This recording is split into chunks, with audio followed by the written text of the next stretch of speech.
सुकरात कहते हैं कि हम जो बोते हैं वो काटते हैं। हम स्वयं अपने भाग्य के निर्माता हैं। जो अग्नि हमें गर्मी देती है, हमें नष्ट भी कर सकती है। यह अग्नि का दोष नहीं है। भाषा की समझ हो, लेकिन क्या बोलना है, कैसे बोलना है, बोलने की कला कैसे सीखें? आइए जानें कुछ बातें इस आर्टिकल के जरिए।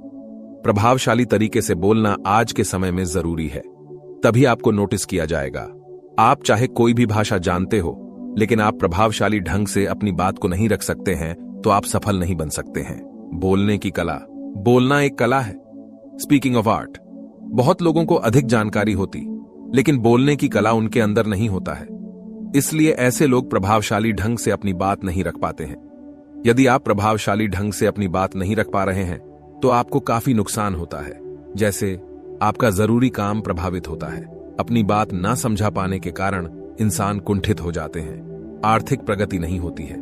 दूसरे लोग चला किसे आपकी बात को किनारे करके अपनी बात थोप देते हैं। इसलिए बोलने की कला के माध्यम से आप अपनी बात को सही तरीके से संप्रेषित कर सकते हैं और अपनी सारी समस्याओं का हल आप स्वयं निकाल सकते हैं। जबकि ऐसे व्यक्ति जो आसान तरीके से अपनी किसी बात को समझा देते हैं तो उनके अंदर गजब का आत्मविश्वास होता है। ऐसे लोग जीवन में शायद 2 कदम आगे होते हैं।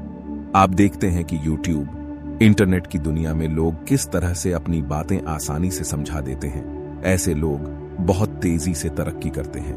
बात को किस तरह से समझाएं, बात समझाने की कला। अपनी बात को समझाने से पहले स्वयं समझ ले कि आप किसी को क्या बताना चाहते हैं और उसमें रुचि लेकर उसे बताएं। आपकी बात प्रभावशाली होगी।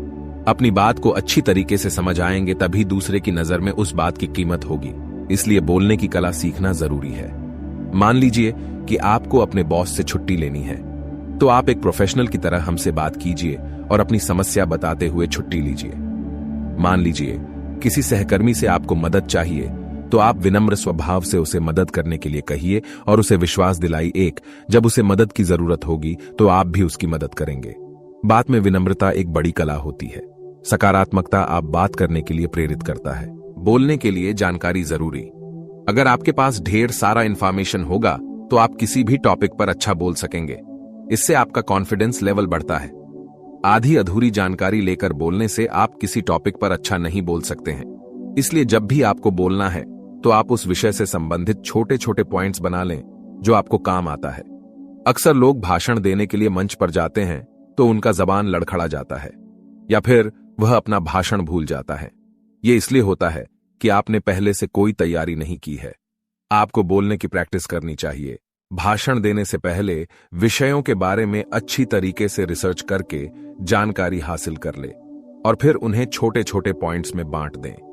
फिर उन पॉइंट्स में छोटे छोटे सेंटेंस बनाएं जिससे आप अच्छे तरीके से एक्सप्लेन करके बोल सकते हैं। यदि आप इन तरीकों को अपनाएंगे तो निश्चित ही भाषण देते समय आप में आत्मविश्वास होगा और आप भाषण बिल्कुल टू द पॉइंट देंगे। अच्छा बोलने के लिए कुछ पॉइंट। विषय की अच्छी जानकारी हासिल कर ले। रोजाना बोलने की प्रैक्टिस घर पर करें। बातचीत करने से कतराए नहीं, बल्कि तर्क से अपनी बात रखें।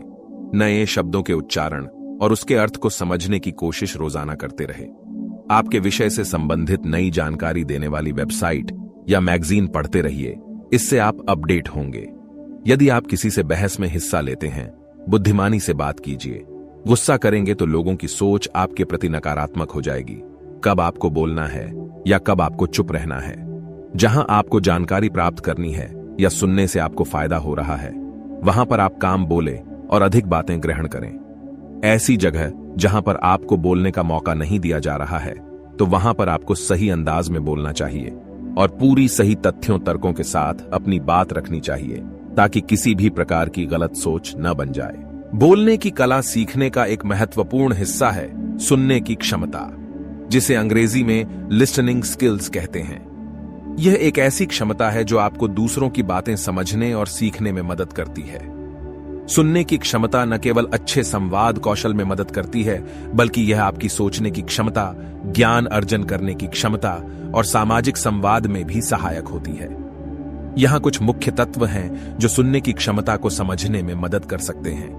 ध्यान से सुनना। सुनने में सबसे महत्वपूर्ण बात है कि आप ध्यान देकर सुने। दूसरे व्यक्ति की बातों पर अपनी ध्यान केंद्रित करें और उनके कहने का मतलब समझने की कोशिश करें। आवश्यकताओं को पहचानना। बातचीत में आवश्यकताओं को पहचानना महत्वपूर्ण है। कभी कभी लोग केवल आपके समर्थन या समाधान की प्रतीक्षा करते हैं, जबकि कई बार वे अपनी भावनाओं या विचारों को साझा कर रहे होते हैं। अपनी धारणाओं को छोड़ें। जब आप सुन रहे होते हैं तो आपको अपनी पूर्व निर्धारित धारणाओं को छोड़ देना चाहिए। अपने मन को खुली राहों पर चलने दें ताकि आप नई और अधिक समझदारी से बातों को समझ सकें। समर्थन और अवगति दिखाना। सुनने का मतलब सिर्फ शब्दों को सुनने से ज्यादा होता है। आपको दूसरे व्यक्ति के भावनाओं को समझने का प्रयास करना चाहिए। उनके समर्थन में खड़े होने का पता लगाना और उनकी अवगति दिखाना आवश्यक होता है। प्रश्न पूछना। अगर कुछ समझ नहीं आता या कुछ विस्तार से समझना चाहते हैं तो खुले मन से प्रश्न पूछना बेहद महत्वपूर्ण है।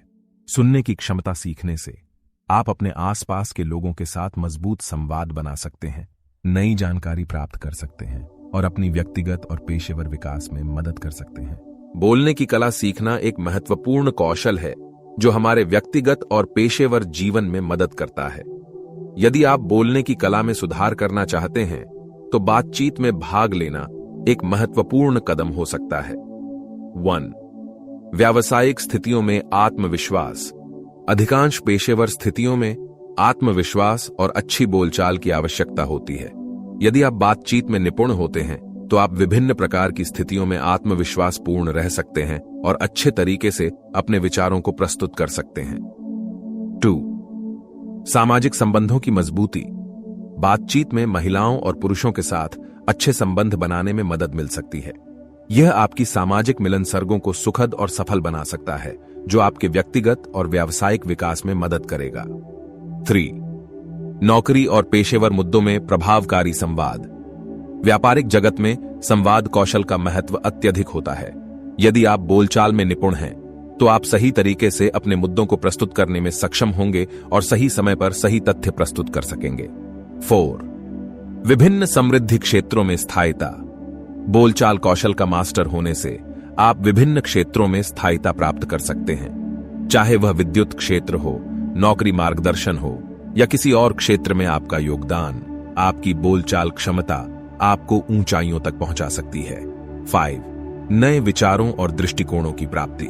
बातचीत में भाग लेते समय आप नए विचारों, दृष्टिकोणों और नए लोगों से मिल सकते हैं। यह आपकी मानसिकता को प्रेरित करने में मदद कर सकता है और आपके जीवन को और भी विशाल और समृद्ध बना सकता है। इसलिए बोलने की कला सीखने के लिए बातचीत में भाग लेना आवश्यक है। यह आपके व्यक्तिगत और पेशेवर विकास में सहायक होता है। स्वतंत्रता से चुनौती दें।